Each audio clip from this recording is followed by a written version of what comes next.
প্রশাসনিক বিষয় এর মধ্যে আমাদের কোনো বক্তব্য নেই, একটি শব্দ বলবো না, এবং সুপ্রিম কোর্টে যা হয়েছে তার মধ্যে কোনো বক্তব্য নেই। একটা অন্য বিষয় আমাদের কানে আসছে, সেটি হচ্ছে যে এই যে কর্মবিরতি, আন্দোলনরত চিকিৎসকদের, জুনিয়র ডক্টরদের কর্মবিরতি, এই কর্মবিরতি নিয়ে মাননীয় মুখ্যমন্ত্রী বারবার বলেছেন যে রাজ্য সরকার কোনো শাস্তিমূলক ব্যবস্থা নেবে না। যদিও রাজ্যের হাতে আইন আছে, যদিও বহু মানুষ চিকিৎসায় বঞ্চিত হচ্ছেন, হয়রান হচ্ছেন, যদিও অন্য রাজ্যে আন্দোলনরত চিকিৎসকরা কর্মবিরতি করলেই সেখানে আইনত ব্যবস্থা নেওয়ার নজির রয়েছে, কিন্তু পশ্চিমবঙ্গ সরকার এবং মাননীয় মুখ্যমন্ত্রী নিজে যেহেতু আন্দোলন থেকে উঠে আসা, আন্দোলনকে সম্মান করতে জানেন, তাই তিনি কোনো রকম ব্যবস্থা নেবেন না এবং পশ্চিমবঙ্গ সরকার কথা রেখেছে। কিন্তু একটা অন্য সমস্যা তৈরি হচ্ছে যে আন্দোলনরত জুনিয়র ডক্টরদের উপর রাজ্য সরকার ব্যবস্থা নেবেন না এবং নিচ্ছেন না, এটা মুখ্যমন্ত্রী কথা দিয়েছেন। কিন্তু আরজিকর সহ একাধিক মেডিকেল কলেজ হাসপাতালে আন্দোলনরত, কর্মবিরতিরত আন্দোলনকারীদের একাংশের চাপে কিছু অভিযোগ দাগিয়ে দিয়ে শুধু আরজি করেই 51 জন, আরো হসপিটাল মেডিকেল কলেজগুলো মেলালে আরো বেশ কিছু, সেখানে কিন্তু বহু জুনিয়র ডক্টরকে প্রবেশ নিষেধ করে দেয়া হচ্ছে এবং প্রিন্সিপাল বা যারা দায়িত্বে আছেন তাদেরকে দীর্ঘক্ষণ ঘেরাও করা হচ্ছে, চাপ দেয়া হচ্ছে এবং চলতি পরিস্থিতি যেটা রয়েছে তার সুযোগ নিয়ে একটা দাগিয়ে দেয়া হচ্ছে অভিযোগ যে এ হুমকি দিয়েছে। অভিযোগ দেখুন, যদি কারুর বিরুদ্ধে কোনো প্রমাণ থাকে তার বিরুদ্ধে ডিসিপ্লিনারি অ্যাকশন নিশ্চিতভাবে কনসার্নড অথরিটি নিতে পারে, কিন্তু সম্পূর্ণ যে অভিযোগটা আসছে একদম রাজনৈতিকভাবে, যারা হয়তো কর্মবিরতির সমর্থক ছিলেন না, যাদের হয়তো রাজনৈতিক ভিন্নমত আছে, যারা হয়তো আন্দোলনটা করছেন সেখানে সংখ্যাগরিষ্ঠতা যে রাজনৈতিক বিশ্বাসের, তারা এখন রাজনৈতিক প্রতিপক্ষ ধরে ধরে একটা বদনাম দিয়ে দেয়া, এই করে একেবারে অফিসিয়ালি নোটিশ করে বেশ কিছু মেডিকেল জুনিয়র ডক্টর স্টুডেন্টকে তারা প্রতিষ্ঠানে ঢোকাটা বন্ধ করে দিচ্ছে। এটা কি হচ্ছে? তারাও তো মেধাবী, তারা কোথায় যাবে এই অবস্থায়? রাজ্য সরকার, মাননীয় মুখ্যমন্ত্রী বলছেন কর্মবিরতি যারা করেছে অন্য রাজ্য ব্যবস্থা নিলেও এ রাজ্য ব্যবস্থা নেবে না, অথচ এই আন্দোলনকারীদের চাপে আন্দোলনের মত এবং পথের যারা একমত ছিলেন না তাদের প্রতিষ্ঠান থেকে বার করে দেওয়া হচ্ছে।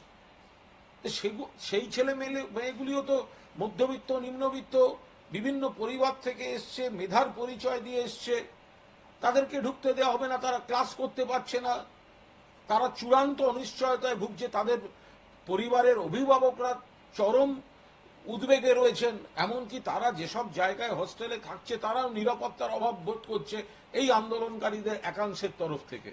তাহলে যদি সমস্যার সমাধান হয় তাহলে দুদিক দিয়ে সমস্যার সমাধান হোক। এখন তো এটা বলে দেয়া সহজ, ও সন্দীপ ঘোষের লোক ছিল, আমার কি রাগ সেটা হচ্ছে আমার মনের মধ্যে পোষা রইল। এখন যদি বলা যায় ও সন্দীপ ঘোষের লোক, ও সন্দীপ ঘোষের লোক, তাহলে লোক খেপিয়ে দিয়ে তাকে বাদ দিয়ে দেয়া, বাইরে পাঠিয়ে দেয়া, কলেজে ঢুকবে না বলা, এই ধরনের একটা জিনিস তৈরি হয়ে যাচ্ছে। অর্থাৎ যারা আন্দোলনটা করছেন, আন্দোলনটা নিয়ন্ত্রণ করছেন, তারা তাদের বিরুদ্ধ মতকে একেবারে কলেজগুলি থেকে সরিয়ে দিয়ে নিরঙ্কুশ আধিপত্য চাইছেন গোটা সিস্টেমটার। এটা কি করে হতে পারে? আমরা এইটুকু বলতে পারি যে সেই ছেলে মেয়েগুলিও কিন্তু চূড়ান্ত বিপদে পড়ছে। আমরা কাউকে ডিফেন্ড করছি না, যদি সেই ছেলে মেয়েগুলির মধ্যে কারুর বিরুদ্ধে কোনো নির্দিষ্ট অভিযোগ থাকে তার বিরুদ্ধে কর্তৃপক্ষ ব্যবস্থা নেবেন।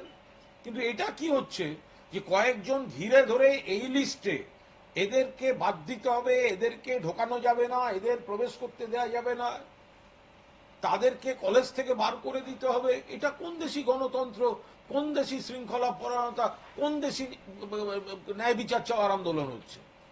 আমার রাগ আছে, আমি একটা দল করি, ওই ছেলেটি সেই দলটি করে না।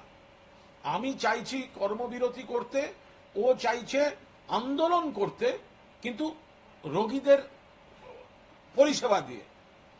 ফলে আমি বলে দেবো ও হচ্ছে সন্দীপ ঘোষ এবং ওই র্যাকেটের।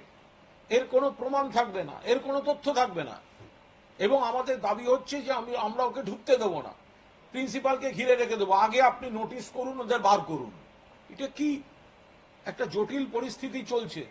সেই সুযোগ নিয়ে যা গোপন এজেন্ডা, সেগুলোকে এইসব সন্দীপ ঘোষ অমুক তমুক এদের সঙ্গে জড়িয়ে দিয়ে সেই পারপাস সার্ভ করে নেব, আর সেটা চলবে।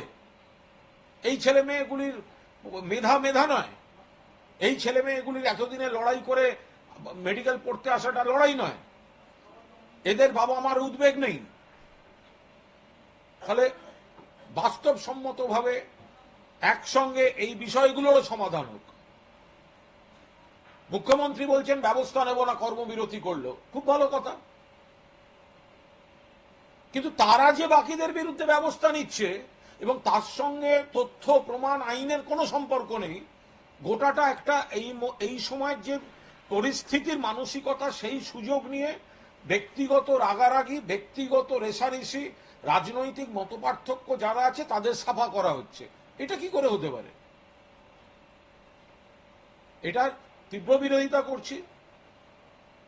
আরজি করের যে মূল ঘটনা, নির্যাতিতা, ধর্ষক এবং খুনি এই সঞ্জয় রায় বা যদি আরো কেউ থাকে শাস্তি পাক, যদি কেউ তথ্য প্রমাণ লোপাট করে থাকে শাস্তি পাক, যা তদন্ত হচ্ছে চলুক।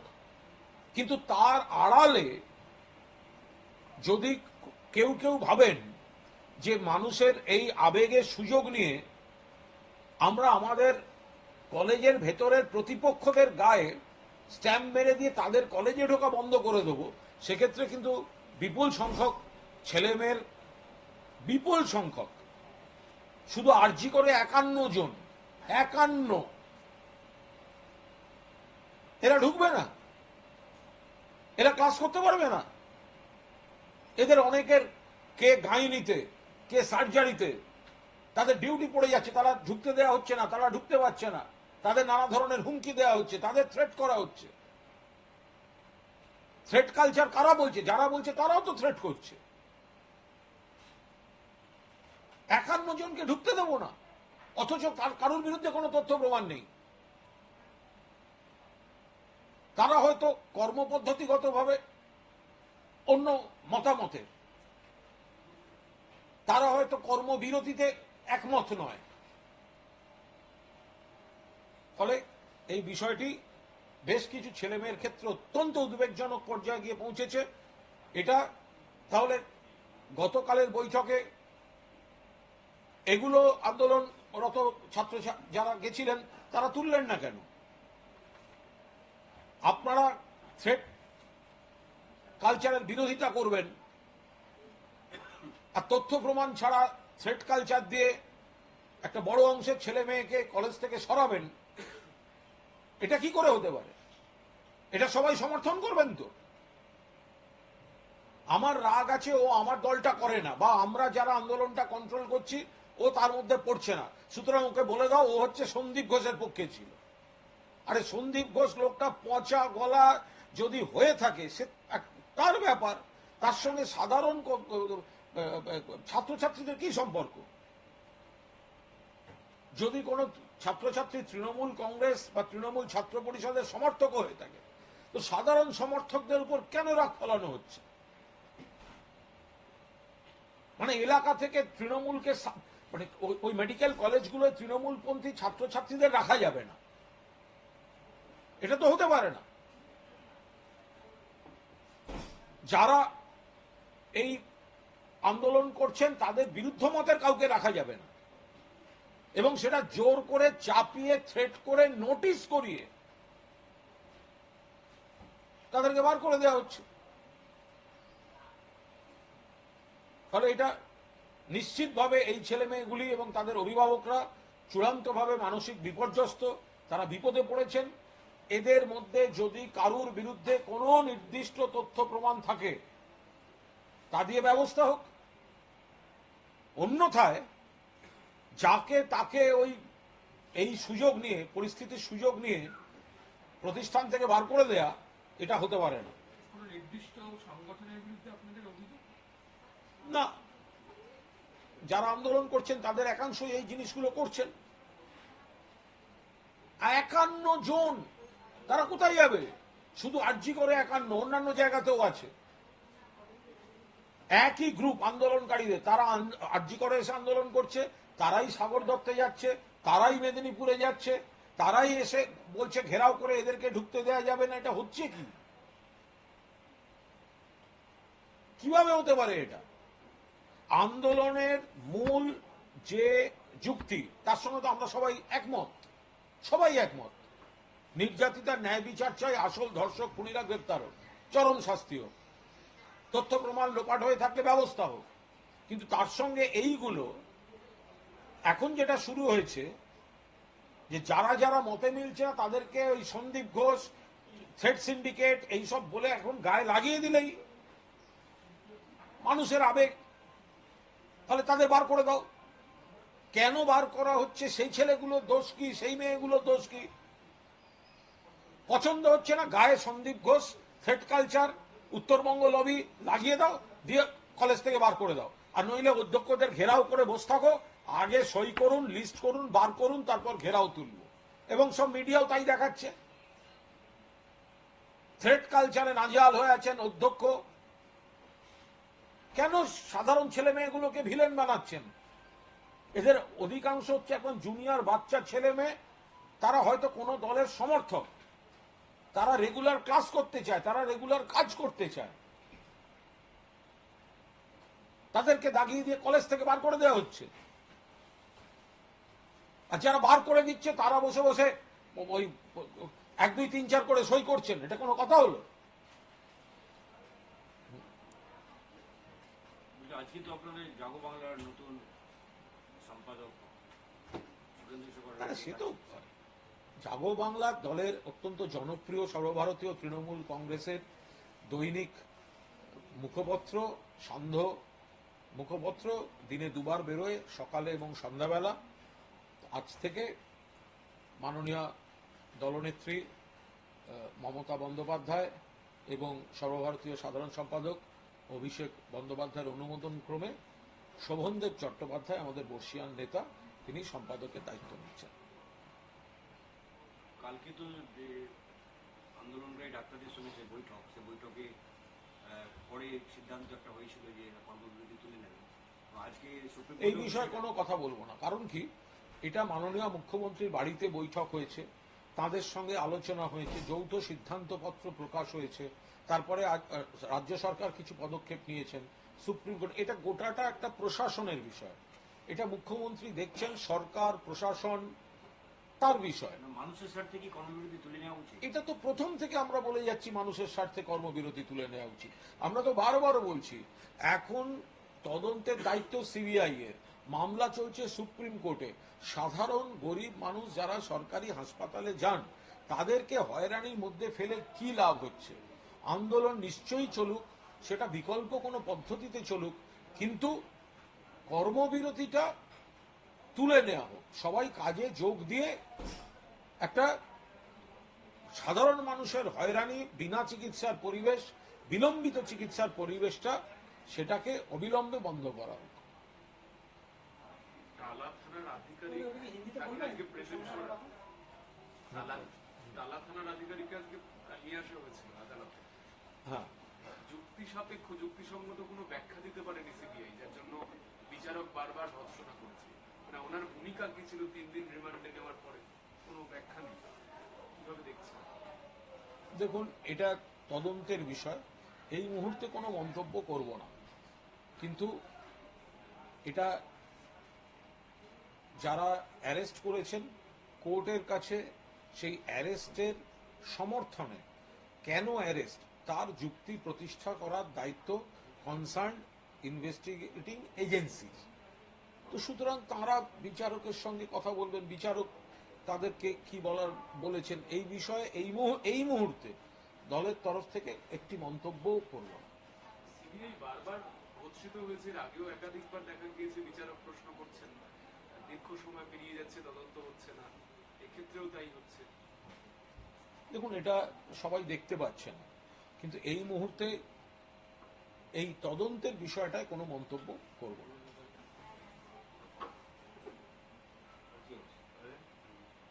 जाबो देखिए, ये जो ऑनरेबल सीएम के रेसिडेंस में जो मीटिंग हुआ जूनियर डॉक्टर लोगों का, उसके बारे में मैं एक शब्द भी नहीं बोलूंगा, क्योंकि उसके बाद एक जॉइंट स्टेटमेंट रिलीज हुआ, स्टेट गवर्नमेंट कुछ स्टेप्स लिया, सुप्रीम कोर्ट में हियरिंग था, तो उसके बारे में एक शब्द भी नहीं बोलूंगा।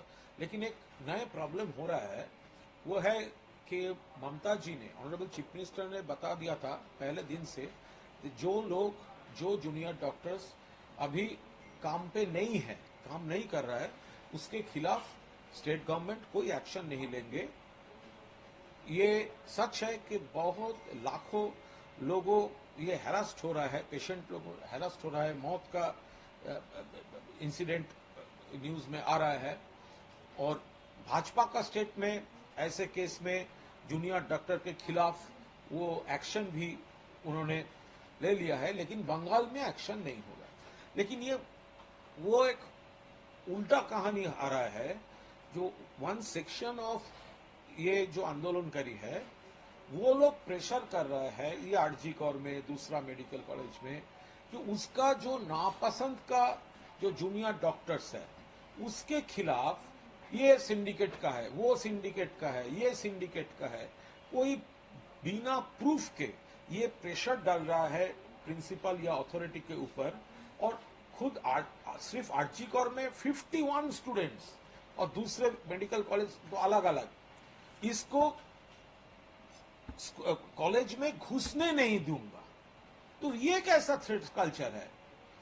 तो ये जो लड़के लड़की है, जूनियर डॉक्टर्स है, स्टूडेंट है, वो भी मेरिटोरियस है, वो भी किसी गरीब फैमिली से आता है, उसका वो हक है पढ़ने का, हक है लिखने का, जिसका खिलाफ कोई एलिगेशन प्रूव्ड है तो उसके खिलाफ कोई स्टेप हो सकता है। लेकिन सिर्फ अभी ये करंट सिचुएशन का फायदा लेकर प्रिंसिपल को घेराव करके ये इसको घुसना नहीं देना मेडिकल कॉलेज हॉस्पिटल में, ये कैसा डेमोक्रेसी है? ये तो उल्टा थ्रेट कल्चर चल रहा है। और ये जो है, जो लोग घुसने नहीं पा रहा है उसको थ्रेट किया जा रहा है, वो लोग बहुत डर गया है, और उसका भी कैरियर है, वो क्लास करना चाहता है, वो काम करना चाहता है, उसका डिफरेंस है, वो लोग काम करना चाहता है, प्रोटेस्ट करना चाहता है, लेकिन काम करके वो पेशेंट के साथ काम करके वो ये प्रोटेस्ट आंदोलन जो हो रहा है वो भी जस्टिस चाह रहा है। लेकिन ये जो लोग काम नहीं कर रहा है वो अभी उल्टा उसका मर्जी माफिक वो उसका एक बेसलेस एलिगेशन देकर उसको मेडिकल कॉलेज में घुसने नहीं दे रहा है। ये एक उल्टा थ्रेट कल्चर का प्रॉब्लम हो गया है, ये भी सॉल्व होना चाहिए।